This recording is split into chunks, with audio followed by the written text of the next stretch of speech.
Daniela, Yes. why do you think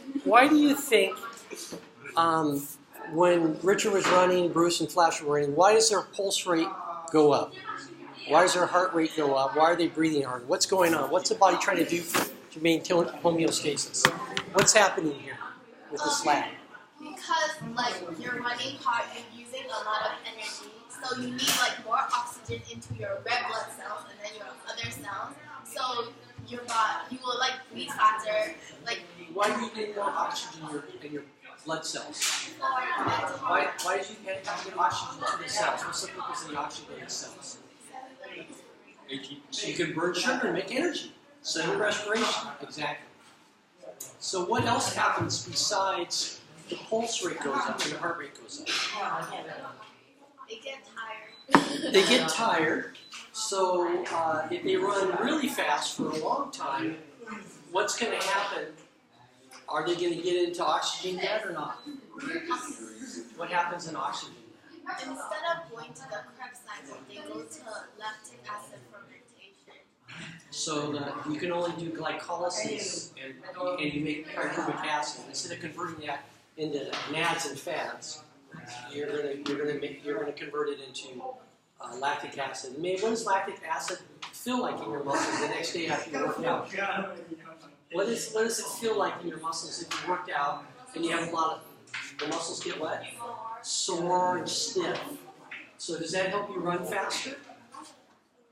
No. So what's the difference between muscle fatigue and oxygen debt? Muscle fatigue is just your muscles using up all their energies. So you run out of ATP. And the oxygen debt is basically instead of making NADs and fats, you make lactic acid. Yeah. So they both are resulting in not enough energy.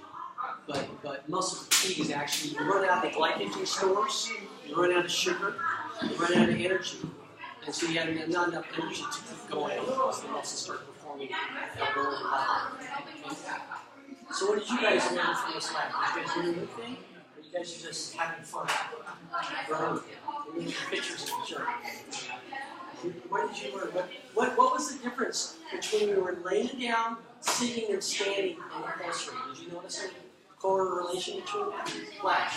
The pulse rate is Laying down. And then just standing, it goes up, right? Why does it go up when you stand? You have to have more blood flow, you're going to have more energy because it takes more muscles to stand up and then lay down. Okay, so when you run, what was did you record what Bruce's heart rate was running versus laying down? What was the difference? Approximately. running was 88 and 100. So your pulse rate was much slower when you were running? No. Lying down here at 88 BPM and running is 124. So 124. So Bruce, just think about that for a second. Would it make sense that your heart was moving slower and moving slower while you're laying down versus running? Would that make sense to you?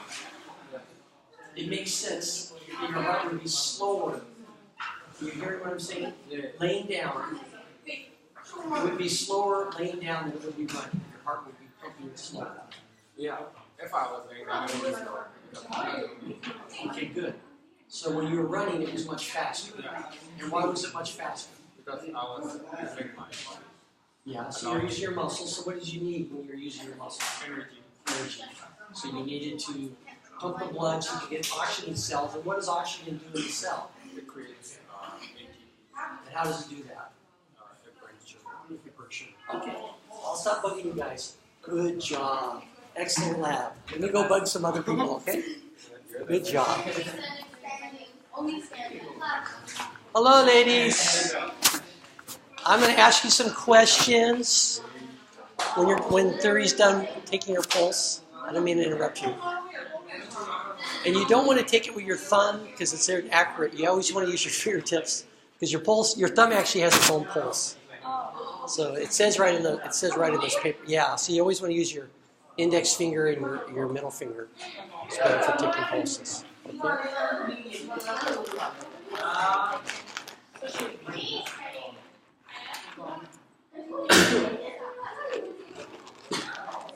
You're doing your pulse also?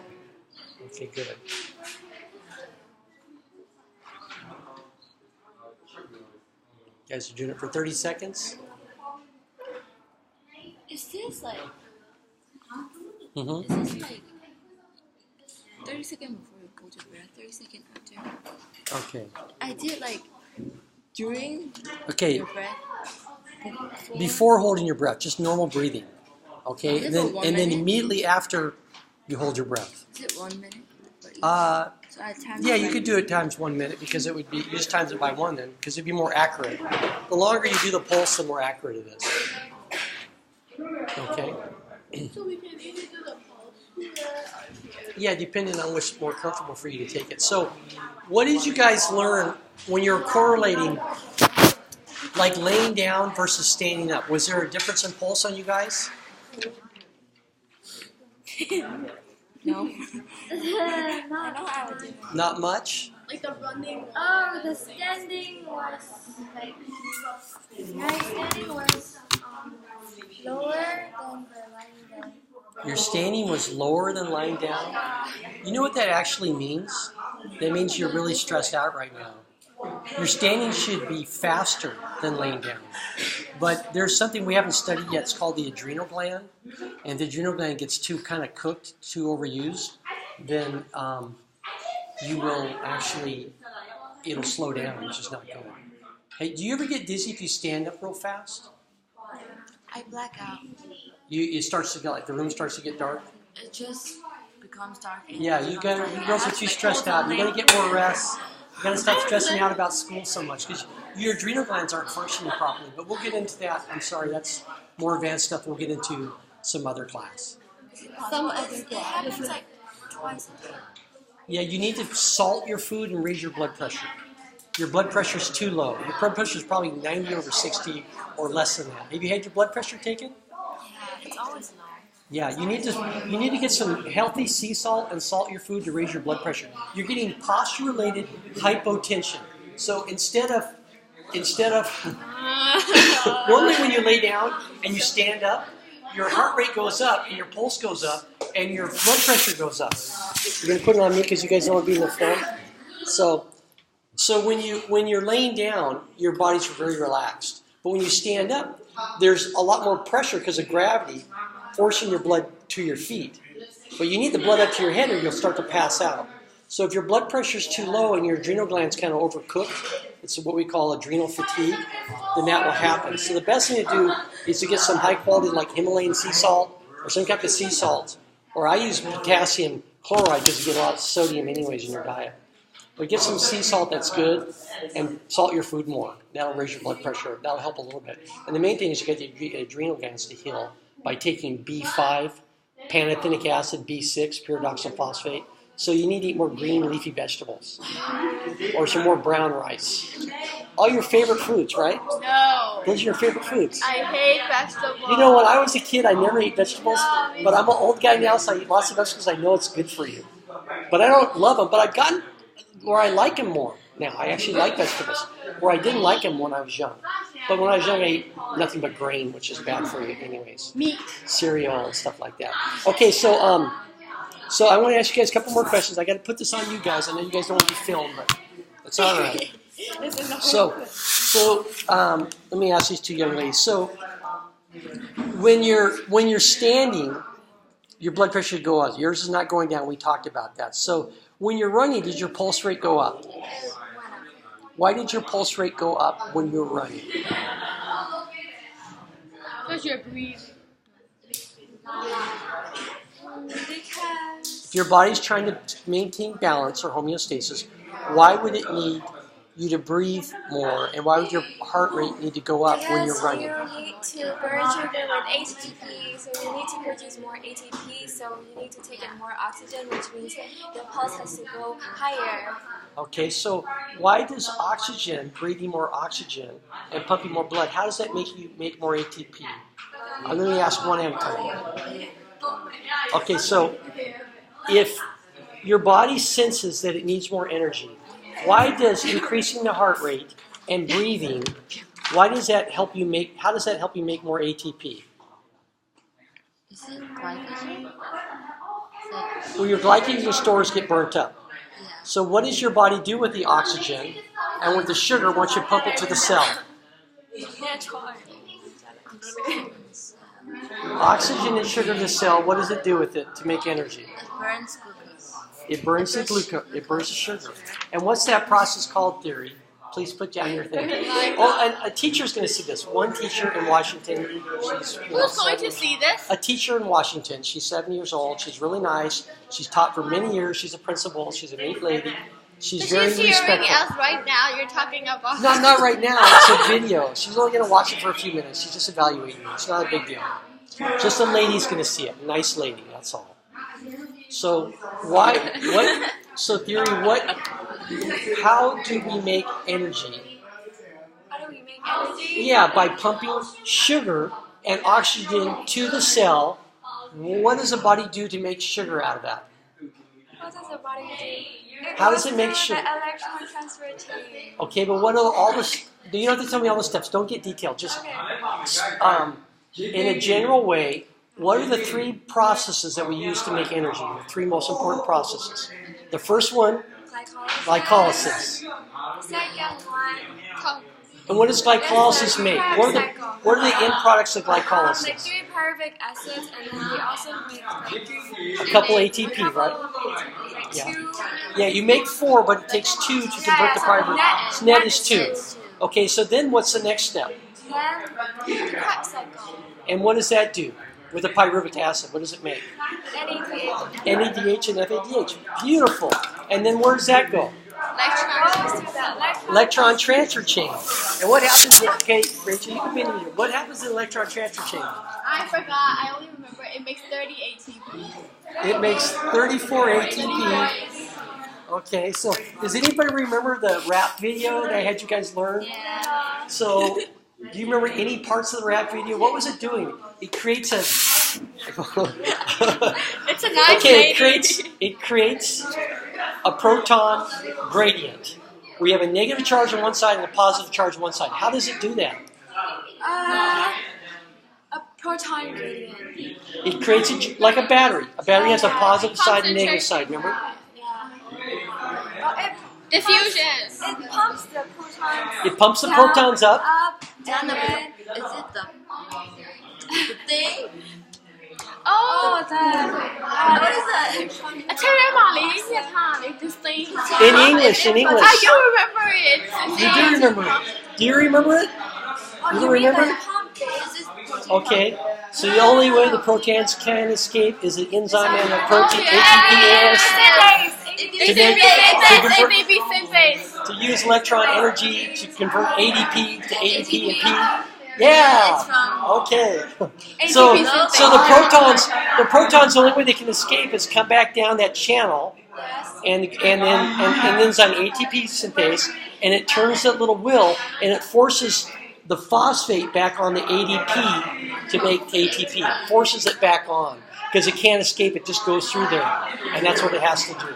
And that's where you put the phosphate back on ADP to make ATP. Yay! That's the most important thing about cellular respiration. Okay, thank you. Thank you. So you remember the song? So the rap song was good, huh? Because if you watched that. It was pretty long. It was a 6-minute video. The song was less than 6 minutes. The whole video was 6 minutes.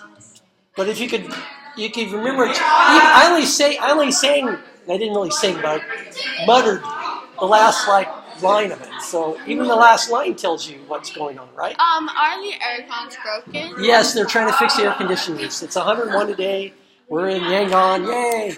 Thank you, girls. Thanks. You girls having any questions here about this lab?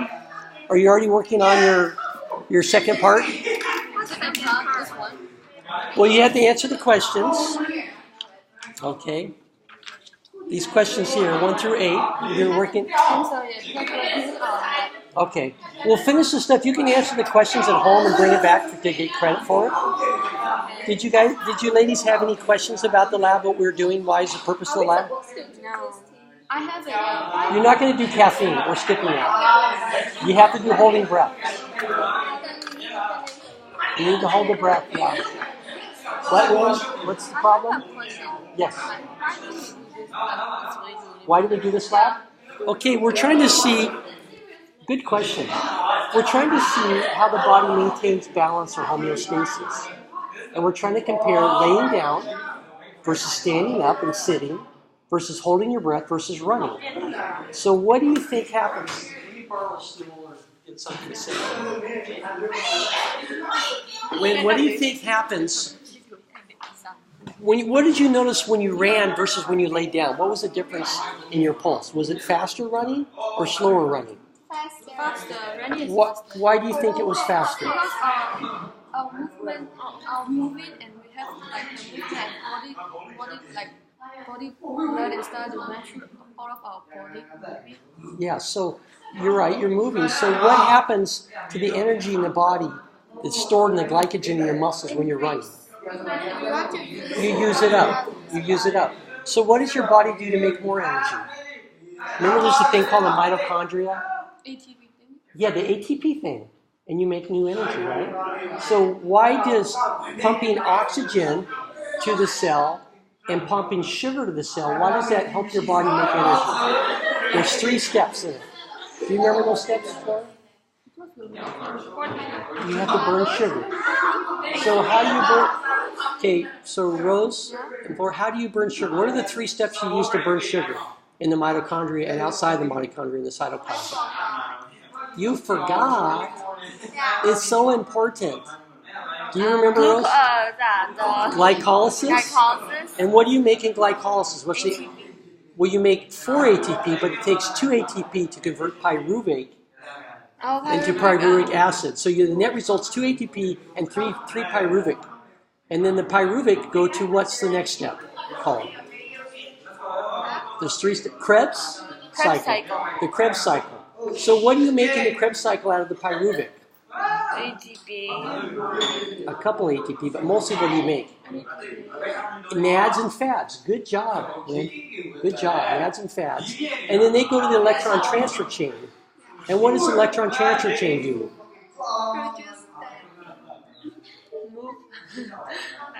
We don't remember. Do you remember the rap video I had you guys watch a couple times? Yeah, but we don't remember it now. You don't remember it now? So does the electron transfer chain make most of the ATP, or is it mostly made in glycolysis?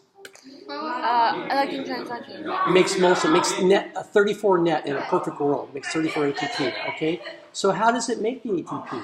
What happens in the electron transfer chain? You remember the rap video? It sparks the electron, and then the electron moves along, and what does that energize? Proton. Proton pump to pump the protons across the membrane. So then they get a whole bunch of positive charge up here and negative charge out here, and that's a gradient, a difference, energy gradient, just like a battery, a positive and a negative side. And then, remember the song, "The only way the protons can escape is a channel and it ends on ATP synthase to use electron energy to convert ADP to ADP and P."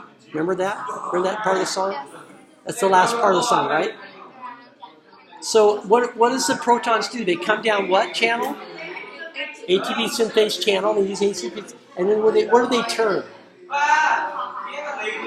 Like a little wheel, like a turbine, just like a dam. And what happens in there? What does it force onto what? It forces the phosphate on the ADP to convert it to ATP. So you have ADP, you have like an adenosine and 2 phosphates, and you add a phosphate and you get ATP. So it forces the P back onto this and that. Remember that? That's really important. If you can only remember that from biology, that's something I want you to remember in biology. Because making energy is kind of a big deal. If you don't get oxygen to the cell or sugar to the cell for 5 minutes, every cell in the body will start to die. So they have to have oxygen in the cell because we need energy to live, right? Okay, good job, girls. Excellent job. Keep working up. Keep working, doing your work. Thank you. Thank you